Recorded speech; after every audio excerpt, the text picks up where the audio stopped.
South Africa was the last country to get its independence in Africa. Of course, there was an issue of Southern Sudan breaking from the Northern Sudan. But when we go back in the old setting, South Africa was the last one to get their independence in 1994. But before we got to 1994, let's go back in 1884 to 1885, when European powers under Bismarck sat somewhere in a cubic room and decided the fate of the African continent. And this conference is called the Berlin Conference. And I believe this was the beginning of all troubles we see in Africa. I'm not saying that we should put all our blame to these guys who brought the idea of the scramble and the partition of Africa, because since then, a lot of technological advancement and ideas have come along the way. And somebody will ask a question that, why can't we learn from our past mistakes? And in recent times, South Africans have been on the streets protesting against illegal immigrants, complaining about large numbers of people flocking into healthcare industry, lack of jobs, and all kind of criminality. And they are saying that all this is happening because of the large number of illegal immigrants in their country. It's very easy to judge South Africans. And I made a video previously, like questioning their thinking capacity and why they are scapegoating their challenges to people who have nothing to do with what they are facing. But let's go back in the days of the struggle. You see, the Dudula marching and marching has a lot of affiliation to KwaZulu-Natal. During the negotiation period, 1990 to 1994, Nelson Mandela struggled a lot, extremely a lot, to convince the Inkatha region for them to accept the universal government of South Africa. So literally, the Zulu people have been stubborn when it comes to advancement, unity. We can even go back in history. Remember, they defeated the mighty British Army. So they have that pride. They have that independence. They want things for themselves. Is it a bad thing? Is it a good thing? That is a video for another day, or a discussion for another day. But you need to understand that colonialism affected South Africa in a different way. In my country where I come from, we don't have white people or black people or green people or pink people. No, it was always Africans against the colonialism. In South Africa, they have colored people, they have white people, they have black people, and they have Indian people, and all these kind of people were categorized. So it was a very difficult system, apartheid, to separate people according to their skin color, according to their tribe, according to where they come from. Now, in the 60s, Mandela genuinely thought that they're going to hang them. So he wanted to go with a cloud of glory, like, okay, you're going to hang me. And that was during the Rivonia trial. You're going to hang me, it is okay. But I'll die a hero. I want South Africa to be a place for everybody from all walks of life. And sometimes people sense, or sometimes people think, there are some third forces that influence politics. Of that time, people think, oh, there are some conspiracy theories which says that somebody gave a phone call to the South African government by then known to hang Nelson Mandela. Instead of him and his colleagues to go for death penalty, he was put for life imprisonment at Robben Island, simply because he expressed the idea that South Africa belongs to everybody. He gave a very 4-hour trial speech in Rivonia trial in the courts of Pretoria. He was very clear that I will die fighting for a unified South Africa, which belongs to everybody. And he positioned himself in a position whereby he's neutral. So the people who were bringing in these harsh rules, they thought we will need somebody who will calm down the masses. And they were right. And they did something extraordinary with this, because we see throughout the revolution in South Africa, from the days of, from the 60s, the 50s, the 70s, because when Mandela was in prison, there are other people that emerged, the likes of Steve Biko, who led the Black Conscious Movement, and he was against the idea of the Bantu education. And sometimes people look at the challenges of South Africa and they will just think like this just came yesterday after 1994. Yes, it is 30 years down on the road, but the problems South Africans are facing are deep rooted in the system.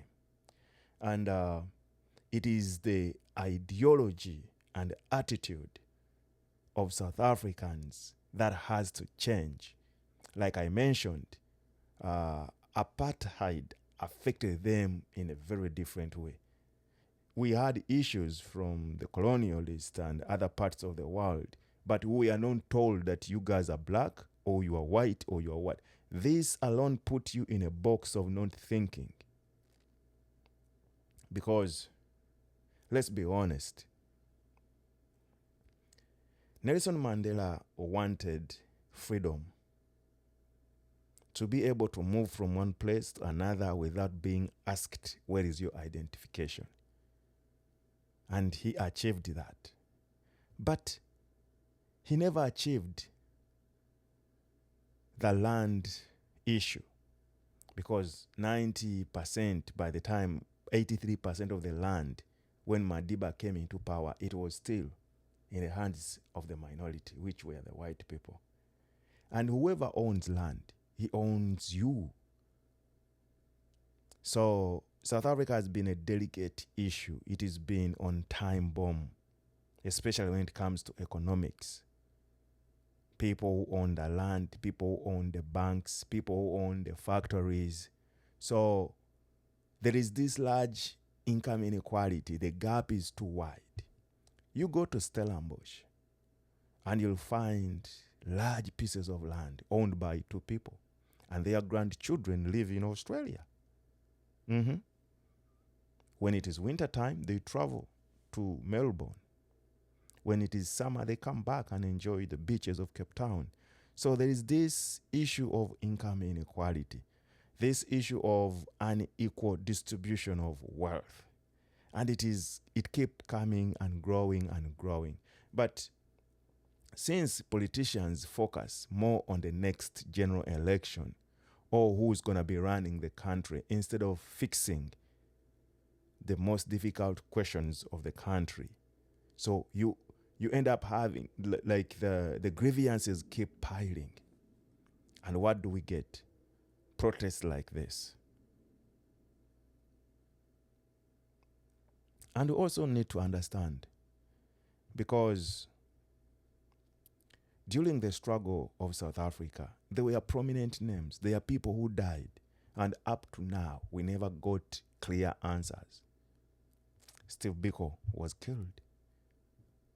And we don't know who killed Steve Biko. Like, genuinely speaking, we've not seen any proof. Chris Hani was assassinated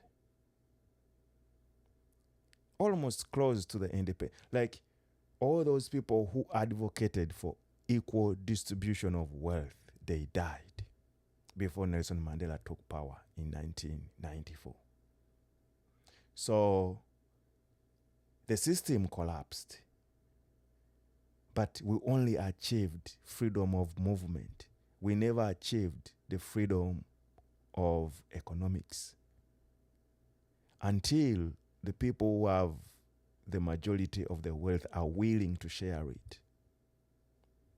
We'll be in the circle of anti-immigration, immigration, this, that, and even the greed of the politicians. I don't know why would President Zuma make another political party. Mukonto wesiziwe. Why? Because President Zuma was part of the African National Congress, and African National Congress is a very, very reputable organization in South Africa. Remember Dr. Luthuli. We can go back throughout the leadership of ANC. Kalema Mutante was a president and he stepped down. I really don't understand why President Zuma has to come up with a new political party. So there is chaos in the country. There is misunderstanding in the country. But until the people who own the economy are willing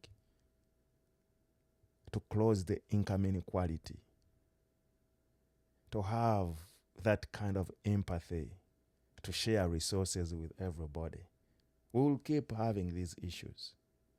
Because we had the same issue in Uganda. Idi Amin woke up and chased away all the Indians. Did Uganda turn into Singapore? A big no.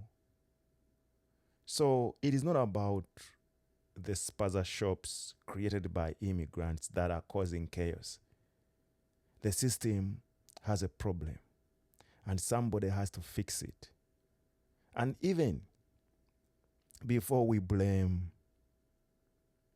the system, because we are the system, we grew up and then we become of the system. So we need to question ourselves, our honesty, our integrity, our hard work. And remember, South Africa is a very strategic position. They have the best universities in Africa. University of Cape Town. And everybody want to go to University of Cape Town. Of course, they're going to make the process very, very competitive. They will give the chances to the natives first. There is committees that run that. But think about it. When you are in your high school, somewhere in Hillbrow or in Kailicha or in Langa or in Philippi or in Menenberg or Salt River, whatever you are, or Clairefontaine, and all your eyes, you want to get to University of Cape Town. But at the same time, somebody is in Cairo, somebody is in Malawi, top noble people in that country or in Nigeria or somewhere. And they are very rich. They want to send their children to University of Cape Town. Of course, the competition for you to get into such an institution will be up there in the sky. So I think the issue of South Africa, we need to question our honesticity, our attitude towards one another as African people. Because I think we are channeling our anger in a wrong direction. We need to ask accountability within ourselves and with those who govern us. I see lack of leadership. I see lack of a vibrant human that can push the country forward. During the days of apartheid, people like Nelson Mandela stood up. And yes, Nelson Mandela was a giant in history of South Africa. But we forget that they are the people who owned his hands when he was away.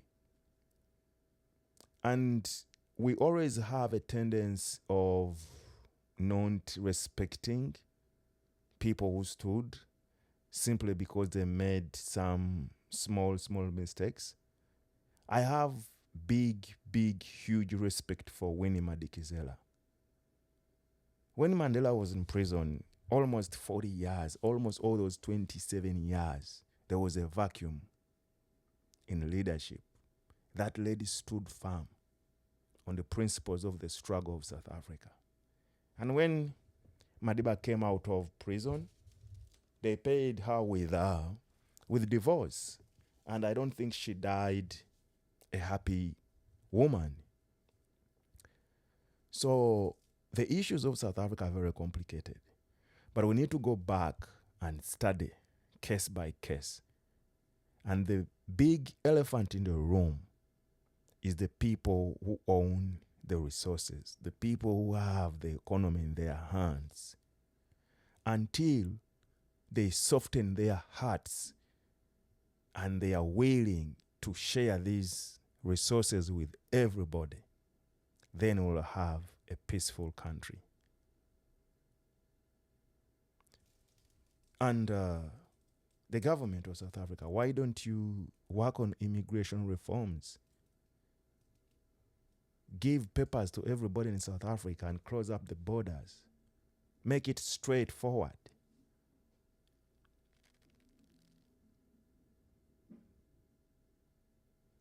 And then South Africans don't travel enough.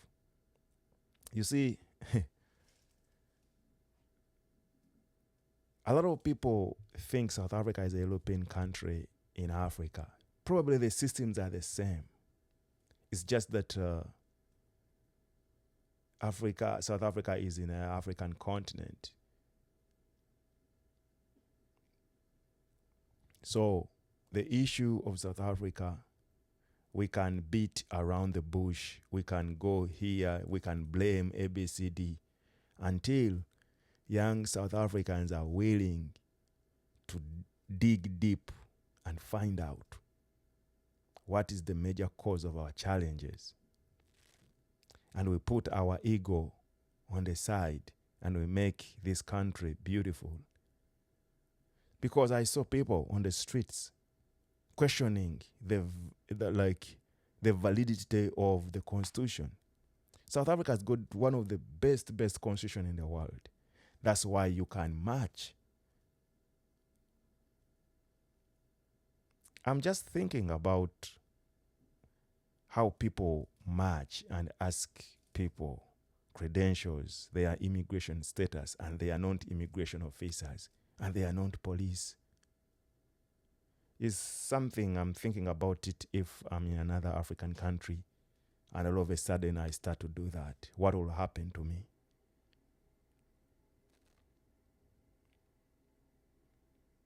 So I challenge South Africans to come out in large numbers and ask accountability from their leaders.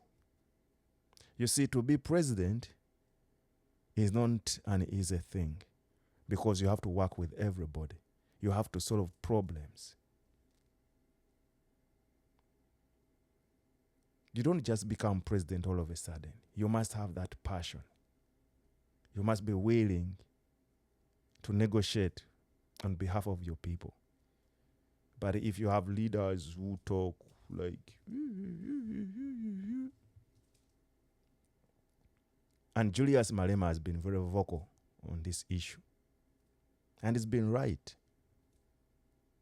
Fix the corruption within the government. Challenge yourself to learn new skills. Because this idea of scapegoating with immigrants will not solve any problem. We saw this with the Britain. The British left the European Union. Do you think the English people fixed that problem? No, up to now. A lot of people are leaving UK going to another place. So it is not about immigrants. It's about a failed system. And who fixed that system? You and I.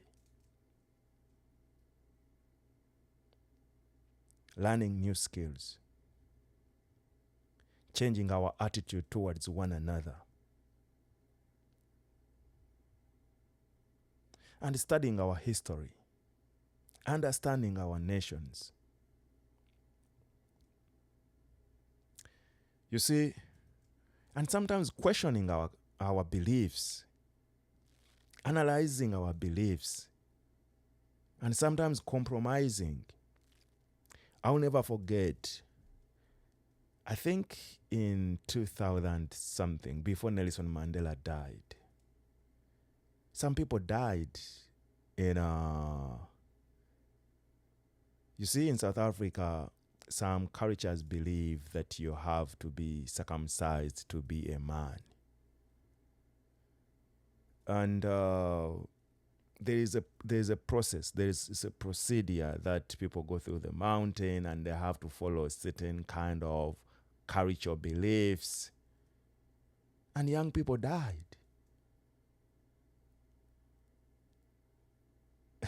People died. But it doesn't matter whether you get circumcised in the mountains or you get circumcised in a proper medical setting. At the end of the day, it is circumcision. But people cling into beliefs. So we need to question our beliefs and focus on loving one another. Because if we love one another, if we believe with each other, why would I have 10 kilometers of land when other people don't have? Why would I have my kids go to study from Harvard and spend a lot of money when we have townships, kids in the townships, and they cannot afford education? So, in other words, we need to regulate our greed for money. Am I advocating for socialism? No. But let us apply common sense. Why do we take the law in our hands? Why can't we follow the rules and regulations? Like I mentioned, it happened in Uganda. They chased away Indians. We never fixed our country. Idi Amin thought by getting rid of Indians, maybe Uganda is going to be rich. No.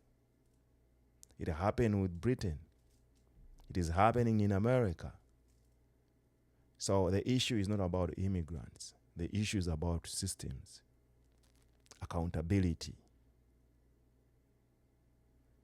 Thank you so much. I'll see you in the next video. God bless you.